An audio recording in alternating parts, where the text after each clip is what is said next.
Have you ever been in a situation whereby you want to say something to someone else? You want to interfere in their lives, or whereby someone tried to interfere in your life, and this feeling of self-righteousness came over you or came over them, and either you felt that you had to say something for their good sake, or for they had to say something for your good sake. And of course, what happened was next, a whole type of series of one bad event followed another bad event because either you interfered in their lives or they interfered in your lives, and things were taken out of proportion because no one respected the other person's privacy. Well, this we can learn from the Parsha, the Torah portion that just happened 2 weeks ago, Velotecha. Miriam, the older sister of Moshe Rabbeinu, sees a certain family problem happening between Moshe and his wife Zipporah. So rather than go to Moshe Rabbeinu, Moses, she goes to Aaron, her brother, and she says, "Listen, our little brother Moshe Rabbeinu is having a certain family situation." And Hashem came along, God came along, and said to Miriam, "What are you doing? You're speaking behind your brother's back. You shouldn't have done that. If you had a problem, go to Moshe Rabbeinu, but don't get the whole family involved in this. That's between you and Moshe Rabbeinu, not you and Aaron and the whole family, so to speak." So Miriam was quarantined for 7 days, and she had to learn her lesson. And this was done to Miriam, the great holy woman she was, and she was the prophetess, and she was 86 years old at the time. And yet Hashem, through her, was teaching us a lesson, not to have this feeling of self-righteousness, not to fear in people's lives, especially when it's not our concern. Now, interesting to note that Rashi, the great commentator, says the following portion that came right after Miriam was the portion, a Torah portion of Shlach, when Moshe Rabbeinu, sent the 10 spies into the land to come back with a report if the land could be conquered and how it could be conquered and so forth. Now, Rashi says that the reason why it's so odd is because chronologically, what happened was Miriam, and then the episode of Korach and his rebellion against Moshe Rabbeinu, the rebellion, and then came the 10 spies. And how Rashi proves this? Because Miriam and Korach both happened at Chatzrot. That's the place in the wilderness. And then afterwards came Paran. Paran is where the 10 spies were sent from, really 12 altogether. 12 spies went into the land from Paran. They ascended from Paran into the land of Israel, to the land of Canaan. They came back and told Moshe, and they told the people their feelings, their report about the land. So Rashi makes the following insight. He says, these wicked people, these 10 wicked people, who originally were very, very good people, tzaddikim, righteous people, did not learn from the episode of Miriam when she spoke about her brother. Now, what's so odd about Rashi's language? He does not mention Moses' name. He says her brother. Now, why is that so odd? Because the idea of using brother means that you feel that you have to get involved. It's your family, it's your brother. That's why Miriam did what she did.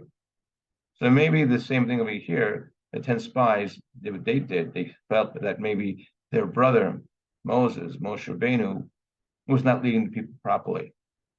So they had to interfere and go against his leadership.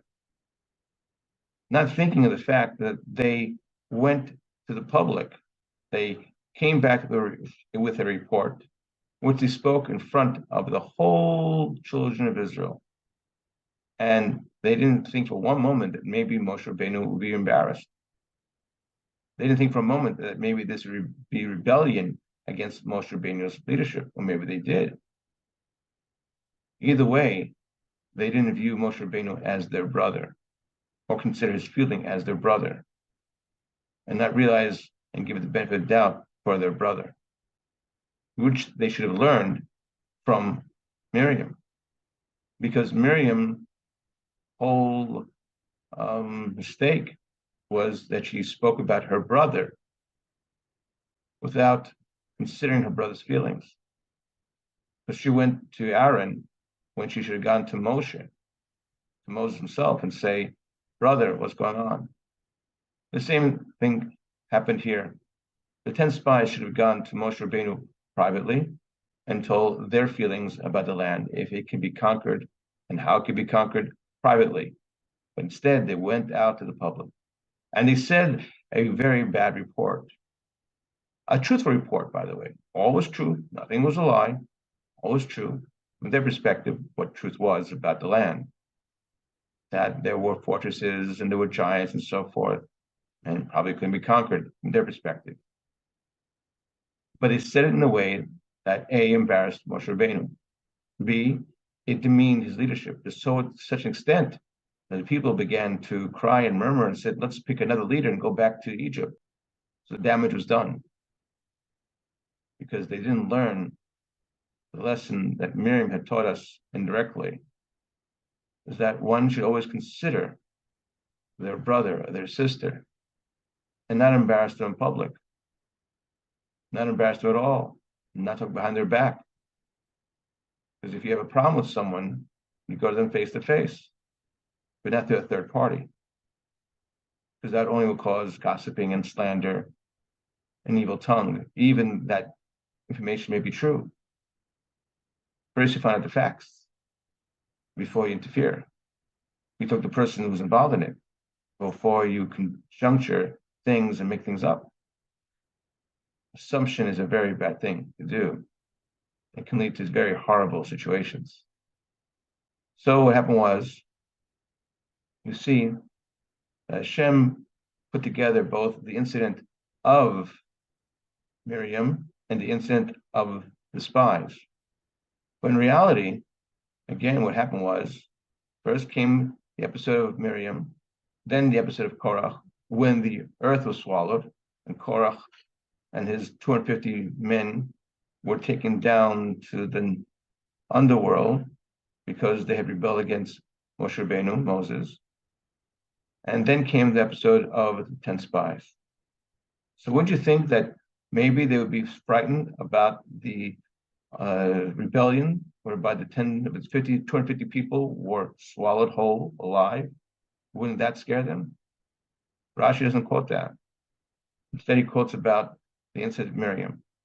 Because why? The 10 spies could have figured and say, well, Korach didn't really care about their brother, he just wanted everything for himself. But we care about our brother. That's why we're interfering. Again, this comes from a path, from a direction, from a mindset of self-righteousness. Before we get involved in someone else's life, before someone gets involved in our life, they have to be sure it's not from a self-righteous attitude, it comes from arrogance. It comes from a holy and thou feeling. One should never embarrass anyone in public. One can go to the person privately and tell them face to face.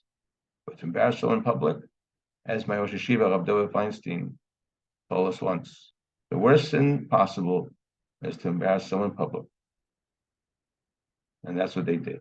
And this, let's learn to always honor and cherish and value everyone's dignity, integrity, name, and to always make sure we bring only the best of each other. Thank you.